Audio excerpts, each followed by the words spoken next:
Good morning, Dan. Good morning. How's it going? I feel like we haven't talked at all for the last 2 hours leading up to this podcast. I know it's a little deceiving because I've been here for 2, maybe 3 hours. We need a long runway for this, but this will be a great episode just with Buddy and I. But what we want to do is introduce this idea of short-term rentals as a potentially viable diversification opportunity for small business owners in the brick and mortar space. Maybe it is for you. Maybe it's not, but we hope to give some actionable information to help better make that decision. But it's certainly been great for you and I. So could you start us off by just providing the audience with familiarity on what you do for short-term rentals? Yeah, absolutely. Fun thing about this episode is that we can speak very much from direct experience on this. So I first had experience with short-term rental as a host with this house that we bought just up the road from the farm that we call Midland House. And Midland is a 4-bedroom, kind of classic 4/4 farmhouse. So like 4 bedrooms on the first floor, 4 rooms, on the first floor, 4 rooms on the second floor. It's a pretty big house. We bought it with my brother and sister-in-law, and the 4 of us led a complete remodel on the place. And we've rented it out now for, I guess, going on 3 years as an Airbnb.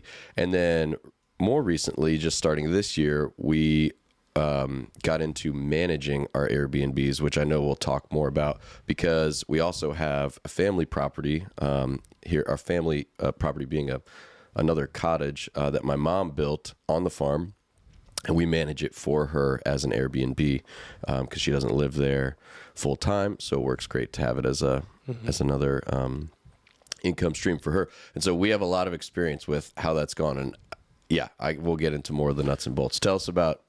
Yeah, real quick question for you. Yeah. What was the catalyst? You're doing the farming, you're doing the wedding venue. What was the catalyst for you jumping into the short-term rental space? Yeah, for me, I love houses. I've always loved working on houses. My family, I grew up, with my dad. Most of our father-son time was spent working together in various forms on the house I grew up in, putting additions on, remodeling rooms and all that. So I really had this itch that I wanted to scratch of remodeling a house. And I knew there was an opportunity because I think our area to this day is still underserved for short-term rentals. And this place was not a mile from my house. And it works in concert with the venue primarily. Oh, yeah. Yeah, that's I tell people when they ask, what's the main reason people don't book if they're considering Big Spring for their wedding but decide somewhere else? The main reason we hear is because they wanted to pick a place that had more lodging on site. So for years now, our mission has been to expand that lodging that we offer. And so Midland House was our first foray into doing that. Ours was a little bit different. We were hedging our bets against the bakery, but it was Fawn's idea to move the bakery out of the house. We decided to build the bakery on the farm, and Fawn said it's important for you to get out of the house, and we agreed that was the next best step. But I was very uncertain about the viability of the bakery as a business at that point. I love what we were doing, but the $500 a month we were making baking bread, it made me a little uncertain for the future. So build I said, a whole building, build this whole bakery. So I said, what if we do an Airbnb short-term rental up top? And we just kind of went with that idea out of necessity, thinking that if the bakery doesn't take off, this will provide a supplementary income for our family to live off of as we separate from the Army. It was in your worst case scenarios, like we've talked about before, I think. Yes. Thinking through, like, okay, worst case scenario, if the bakery still just makes $500 a month or less, I can cushion this whole initial expenditure by having a rental up top that can make me another cash flow. Yeah. And we weren't pessimistic about the future of the bakery, but there were some financial gaps that we couldn't account for at the time. We wanted to step away from the Army, so we thought if we can do the Airbnb, just a simple one above the bakery, and book the weekends. That was our goal, was just to book the weekends for the year. That covered those financial gaps on the Excel spreadsheet that loomed large. So that was our motivation to get into the space. And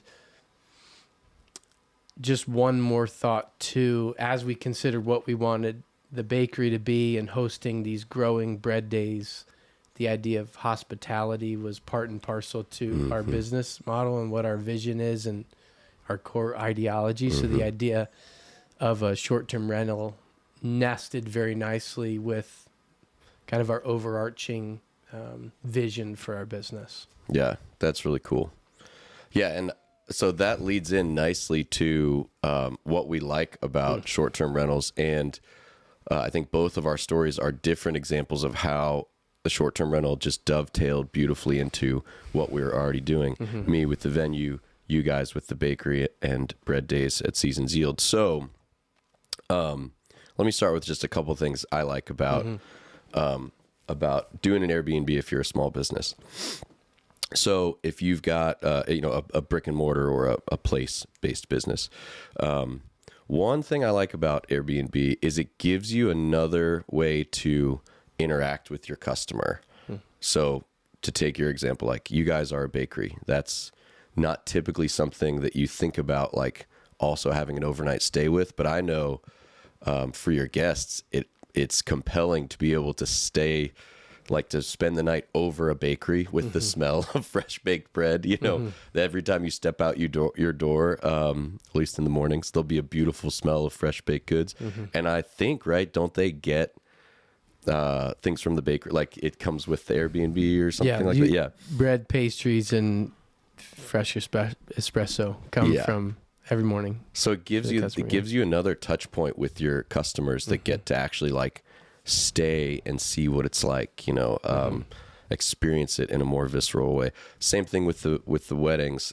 I love the idea that guests can stay right here on the farm, that they don't have to travel far, that they can enjoy what a sunrise looks like over the fields behind Little Silver Cottage, or what a slow morning or a easy, convenient afternoon is to be able to pop back over to Midland House, go back down for the rehearsal at the barn, and the day before the wedding. And I love that people get to a longer experience with your brand and your business. I think another thing that's cool about Airbnb is, in short-term rentals in general, is I think that there is a decent amount of insulation, if you do it well, from things like a recession, or certainly like the pandemic was a huge boost for people in the short-term rental space, and we saw that. But the cool thing I think about a short-term rental is you get to create this really unique experience. It's not, people stay there because it's not a hotel. So you really get to lean into that, and that kind of brand is something that people are going to go to even when money's a little tighter, or that people, frankly, that just have the expendable income, that they're going to like, oh, that place is so cool, we got to go back, because it's different. It's not a big hotel brand that's just in every city. And that's maybe, I guess, my last thing that I think is kind of cool, is that the experience you create with a short-term rental, if you do it well, is unique, but it's also accessible. So there are really crazy expensive Airbnbs out there. That's definitely true. But I think both of our visions, and I think for somebody who's running a small business that has a physical place, like making a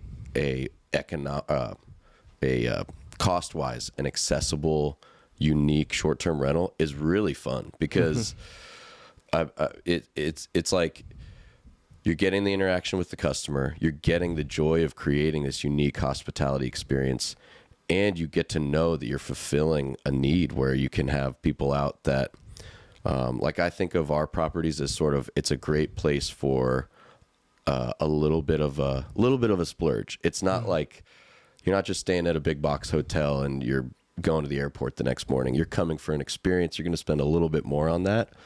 But it's not going to be, it's not going to be some insane investment that you're making for your vacation here at our Airbnb. So, I don't know, did I articulate that well, that last point? That's kind of a more nuanced thing that maybe more applies maybe just to you and I, but I think broadly probably lots of Airbnbs it would apply to. I think a lot of short-term rentals apply to that space, but what you and I are describing and the way it fits in our business is creating an experience. It's not the third room over the garage that your mother-in-law stays in half the time. Like, no, when you come stay at your Airbnb or my Airbnb, it's an experience that has been curated and created for the guest, and that is super cool.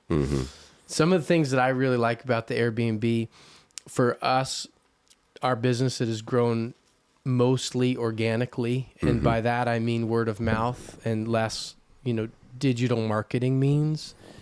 We have rapidly expanded our growth by hosting people on the farm. So if we think about if we book for 20 to 25 nights, primarily from people in the DC, Richmond, Lynchburg, our area, our geographical region, or people are staying with us. Yeah. And the way that is reflected on social media when they post to their friends, and not only they repeat customers, they're telling other people to come. They line it up with bread days. Yep.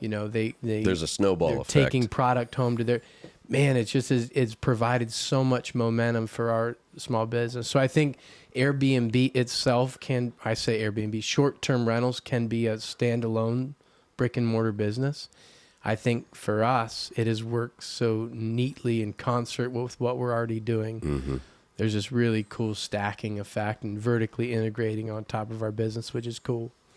And then, let's be honest, the financial benefits are significant. And I've heard many people speak about the short-term rental spaces. You need a lot of them in order to really maximize what the returns can be.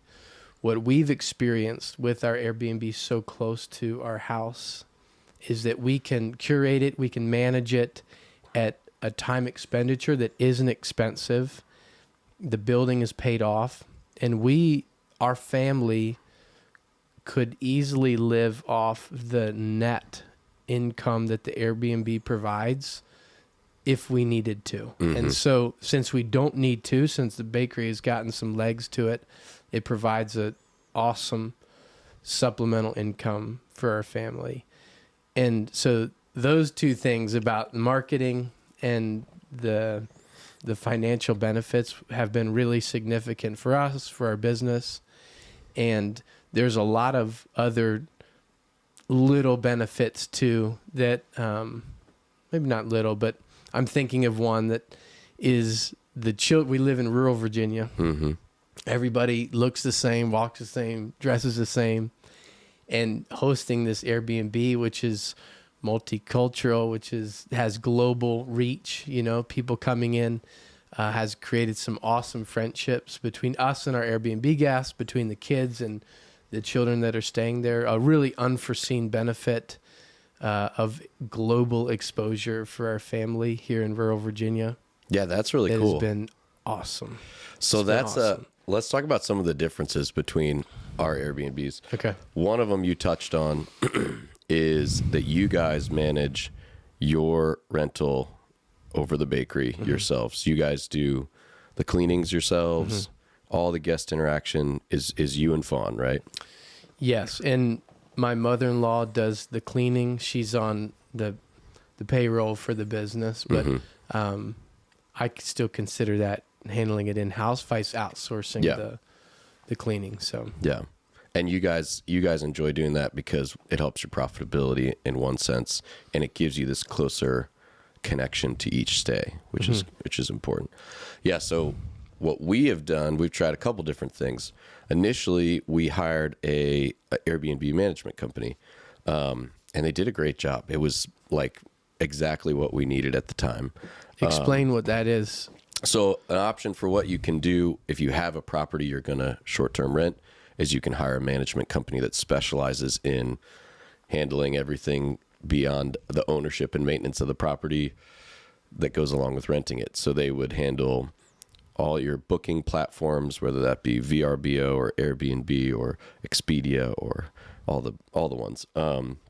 They'd handle all your guest interactions. They'd schedule all your cleanings, and they'd be the lead on. They generally are the lead on any issues that come up with the property itself. Like they'd notify the owner if, hey, there's a toilet that needs to be fixed or something.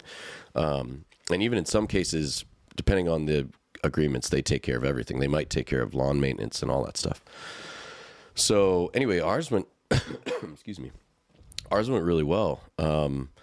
And we enjoyed it, but we got to this point where we realized we were going to add more properties, and that was our long-term vision to do so. And we thought, well, we better start figuring out how to manage them ourselves, because the amount of money we were paying, you know, I just looked it up before the podcast.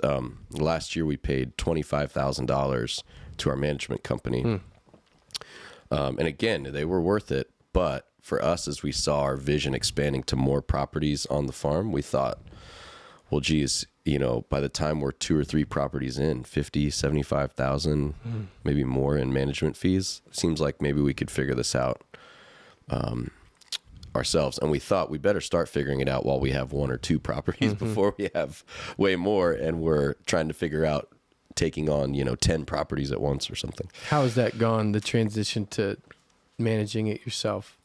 It's been really good. I think, like most things, and this is why, again, I'll say for the 4th, 5th time, our management company did a great job. It's not some easy task. So it was a lot to transition and take on. We have an admin that works for the venue, Emma. She's wonderful. Shout out to Emma. She also manages our short-term rentals. And as we're adding more to the property, she'll be the lead on managing those.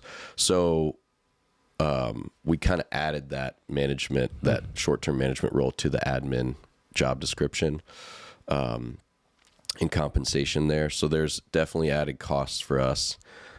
Jill has spent a lot of time just figuring out the best automations. There's all these softwares, which we won't go into on the podcast, but there's all these softwares you can use besides Airbnb to manage multiple booking platforms into one cohesive space. So figuring out all of that, integrating that into the website, our Big Spring Farm website, all of that stuff took some setting up. But now that everything's set up, it's really rolling. I like having a little closer connection with all the guests and with the properties themselves. That's something I didn't take on when we were outsourcing the management, because I thought, like, well, we're paying these guys to do that. But yeah, I really enjoy going down and checking on the properties, you know, before guests arrive and making sure things are just so. So yeah, it's working out pretty well. Awesome. So yeah, in summation, there's really 2 ways to go. You can either go the self-managed route, which is what you and I currently do, or you can hire out management, which I think I have friends that have Airbnbs where they don't even live in the same state as the Airbnb, where it's basically a necessity. For management, you're going to pay anywhere from 15 to 25% of your revenue. So you got to be ready for that kind of expense in a business plan. But again, there's enough margin in there for a good short-term rental that's really viable, and it will take a ton off your plate. So it's a decision, if you're considering doing an Airbnb, that you're going to want to make and look into. There's a lot of great resources for, making that decision too. If you're considering doing an Airbnb, a consideration is the fact that it seems like, just like podcasts, seems like everybody's doing one. Yeah, right. And so I think a way to be successful is to identify what differentiates your Airbnb from that of the others in your area. And I can only speak from experience and looking at yours as well, but what differentiates us is the fact that our Airbnb is over top a wood-fired bakery, and that wood-fired bakery is on a farm.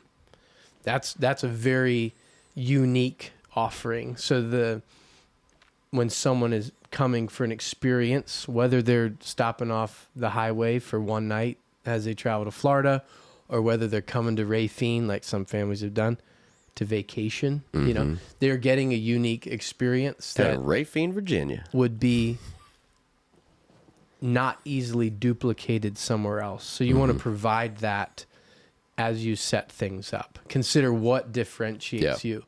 And there's a number of examples that you'll touch on with that, but that's probably my biggest thing to consider as you go forward.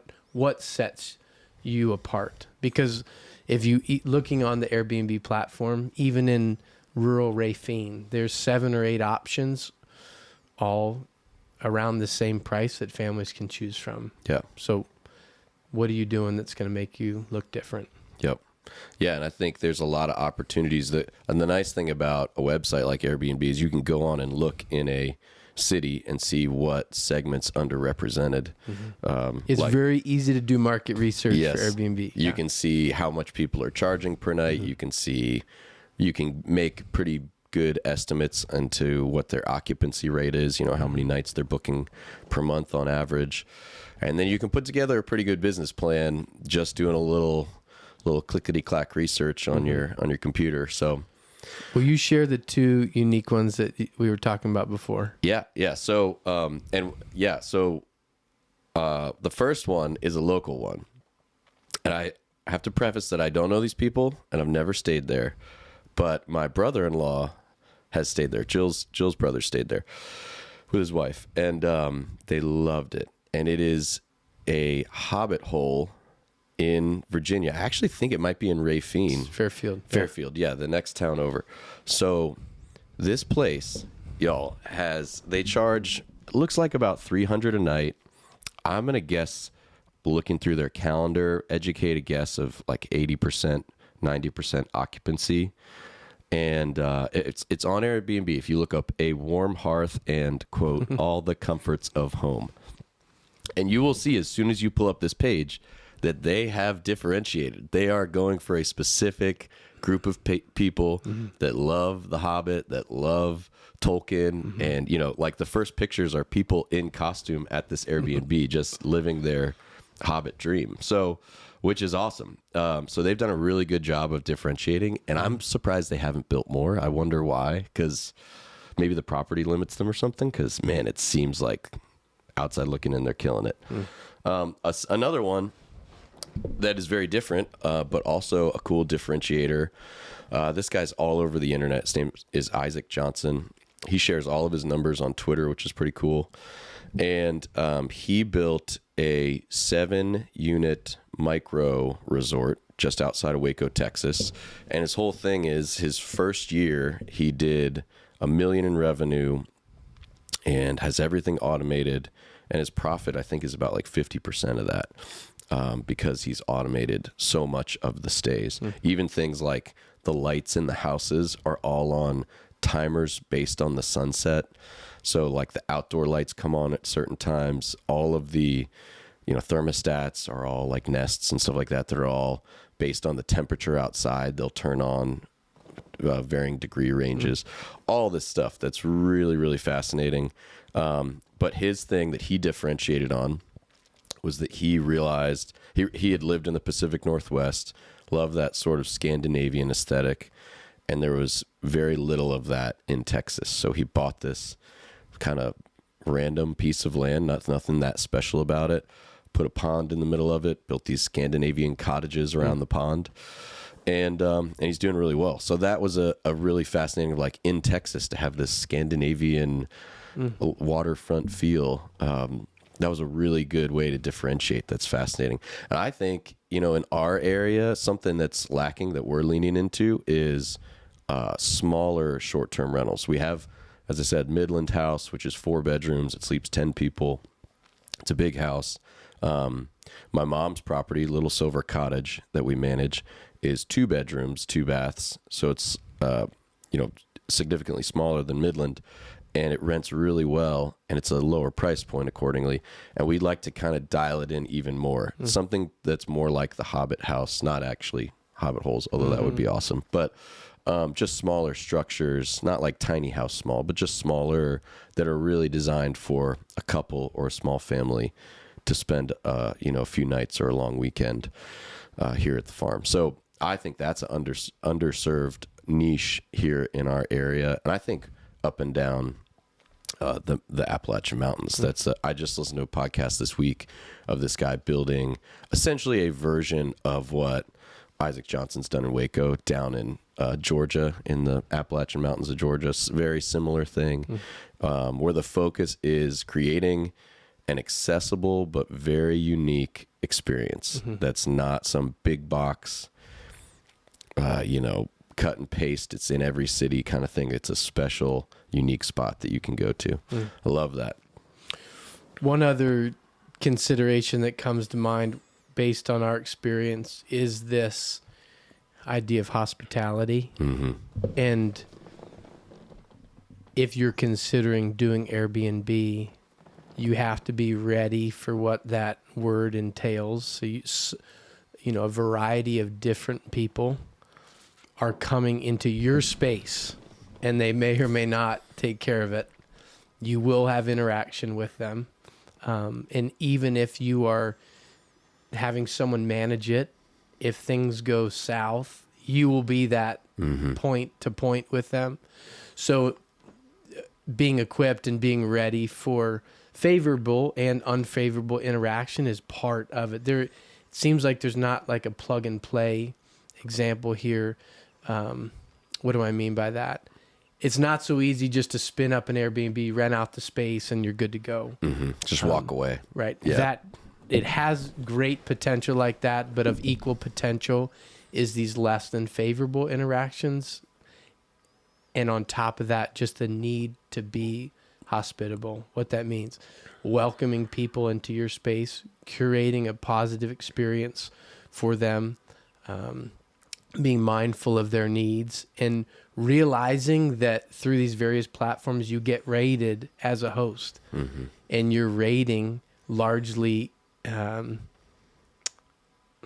it impacts your future bookings based on how you're rated. So you really have to be on your A game with these interactions, and I think it's more paramount when we're doing the managing or when we live 50 feet from the guests, that each and every interaction needs to be positive, constructive, and considering their needs above your own, frankly, in many cases. So there is impact for our family because of the Airbnb, all of which we embrace and are excited about. But it's this idea of hospitality is something significant to consider as you enter into the Airbnb or the short-term rental space. Yeah, whatever your existing business might be, if you're thinking about adding a short-term rental to your property, think about how they're going to interact.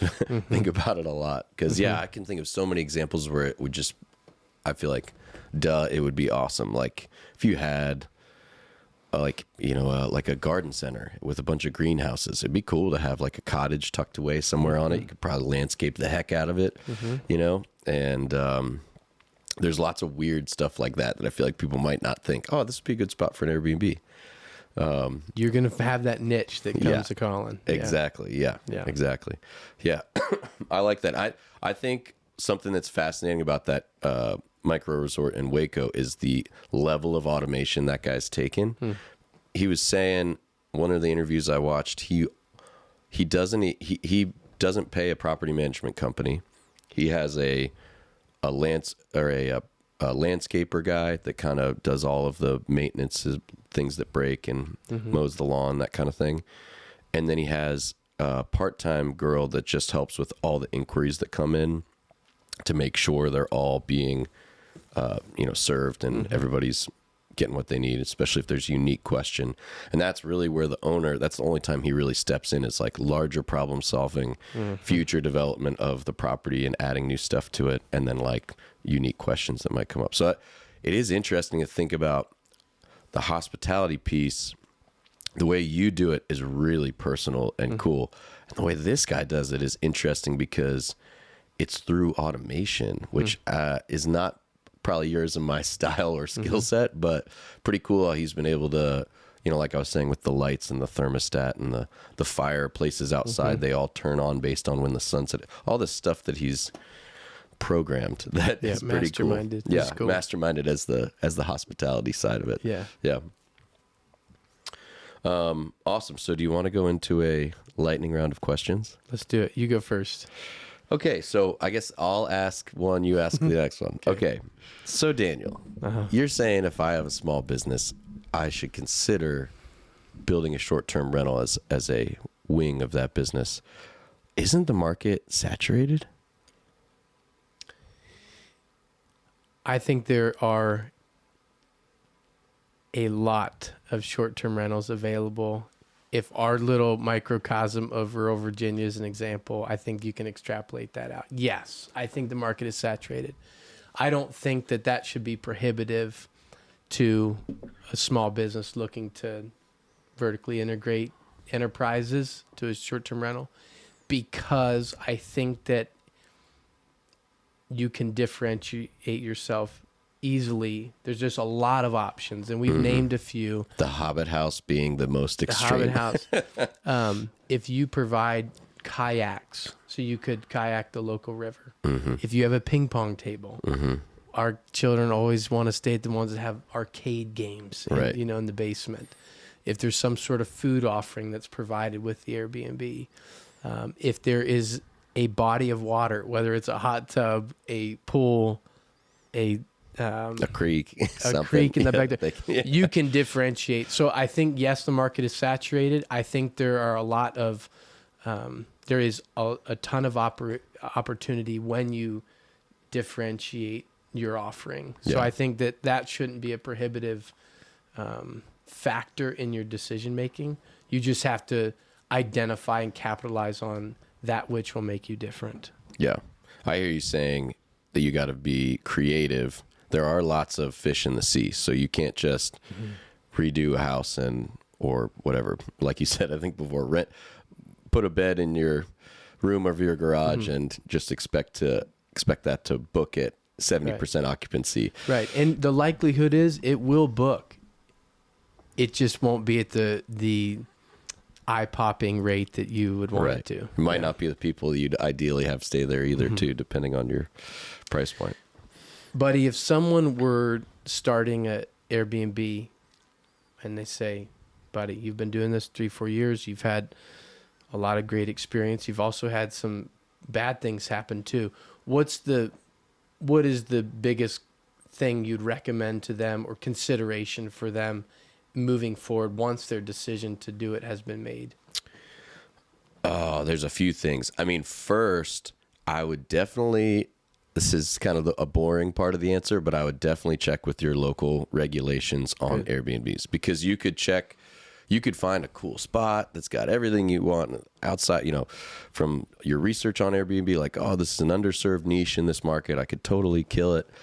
But a lot of areas, I mean, rightfully so, regulate short-term rentals.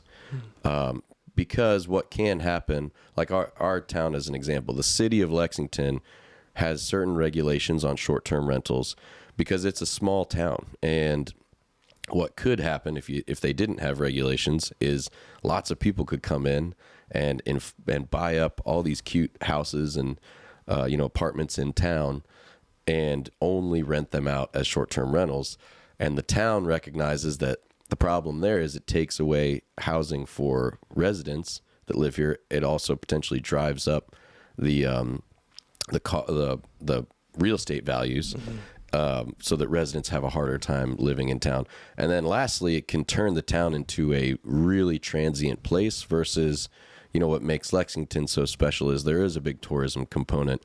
However, there's a lot of people that truly just live here and do all their life right here in our town. So you're going to want to look into the regulations. That is the boring answer, but it's the truth. You're going to want to make sure, okay, if there are limitations, what are they?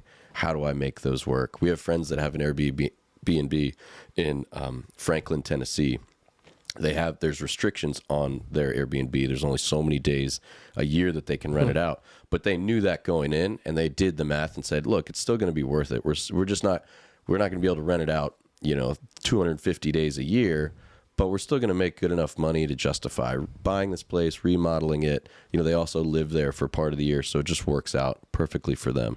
So incorporate that into your business plan for sure. That's great. Great advice.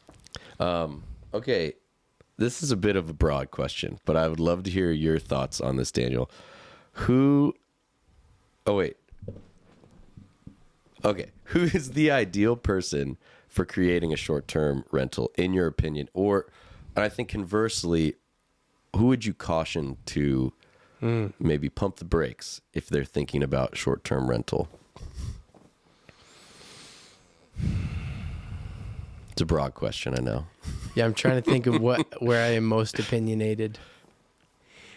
I think that the person who should consider doing a short-term rental is the brick and mortar small business owner.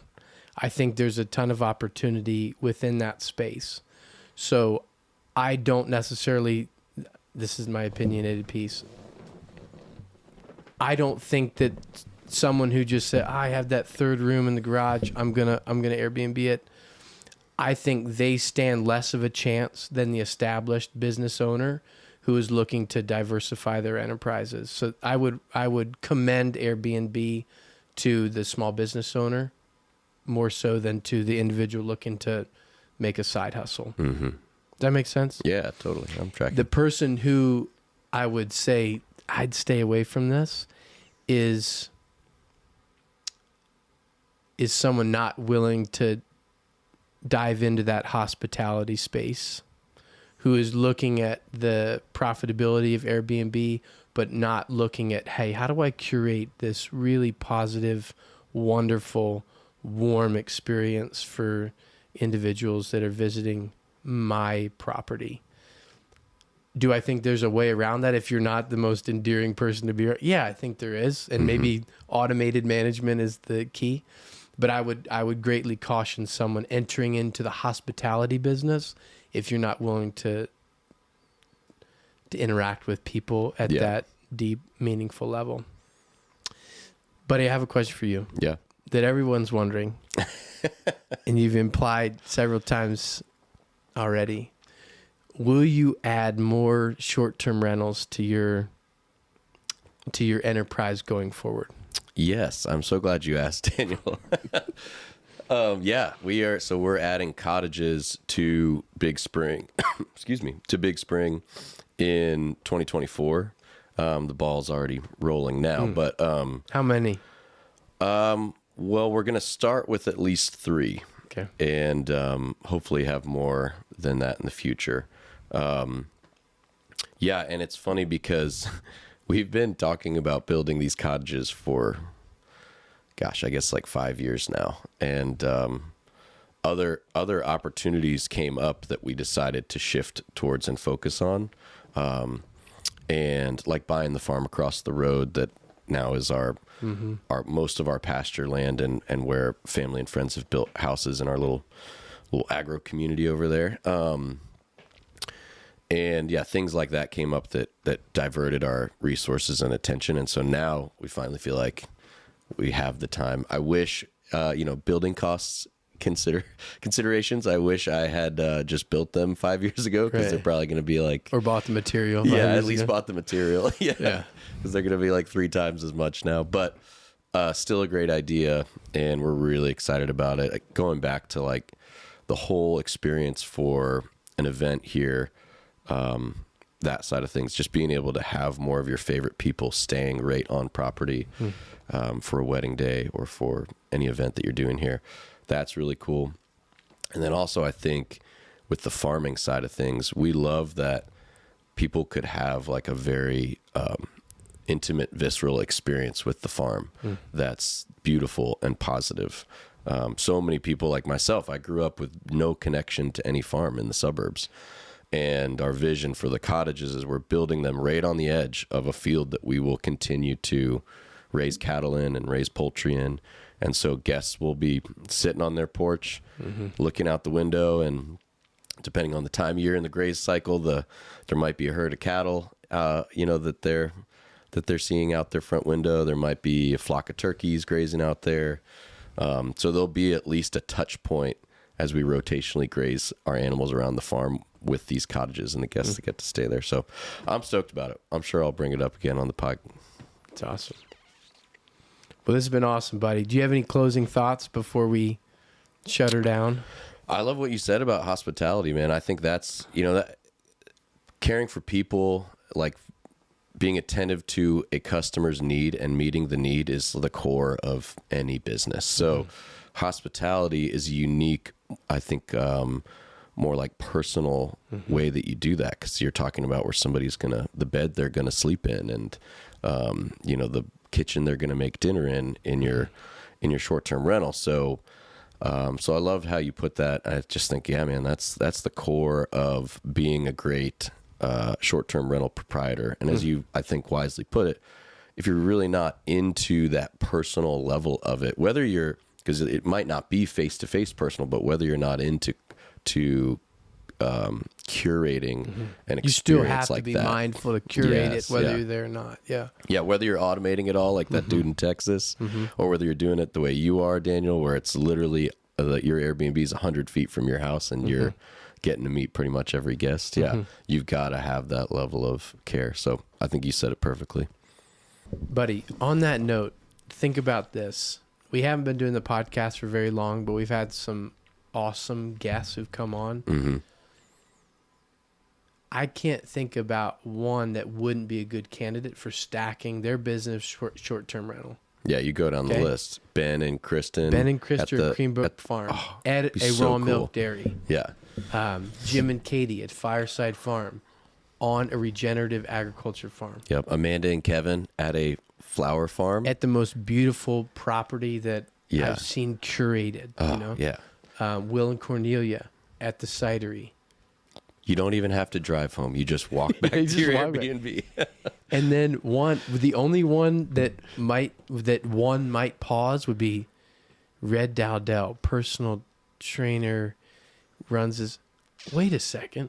There's a ton of opportunity there for him to stack what he's doing with a niche audience who would come to him. If he had like a cool studio apartment vibe thing that he could have that was like separate enough from the gym, so it's not like you're not hearing people dropping weights and stuff, but he could make it like a total experience retreat. could be a wellness retreat. There could be like a red light sauna and a plunge pool, and he could have a relationship with a local massage therapist. Like you can have massage therapy, like Which come he does. come for a 3-day wellness retreat, and I'll train, and you get personal training, or you could add personal training with me. And it would be like a whole boot camp wellness weekend, whatever. That would be really cool. He could offer different packages. Those Airbnb offers Airbnb experiences. He could provide that through Airbnb or through his personal network and his just on prior his website. clientele. About Red, a if you're unique listening, offering. this is an idea. Red, we got you, buddy. Start the wellness Airbnb associated with your gym, and I will attend. I'll be the first person to book it. Yeah, I think when we personalize it there with people that we know who this would work well with, I think there's a lot of great opportunity. Yeah, and that's where your point about if you're in a brick and mortar business, consider short-term rental, because it's an easy. Well, maybe easy's not too far of a It's a stretch, but straightforward it's a stack. Yeah, exactly. Love it.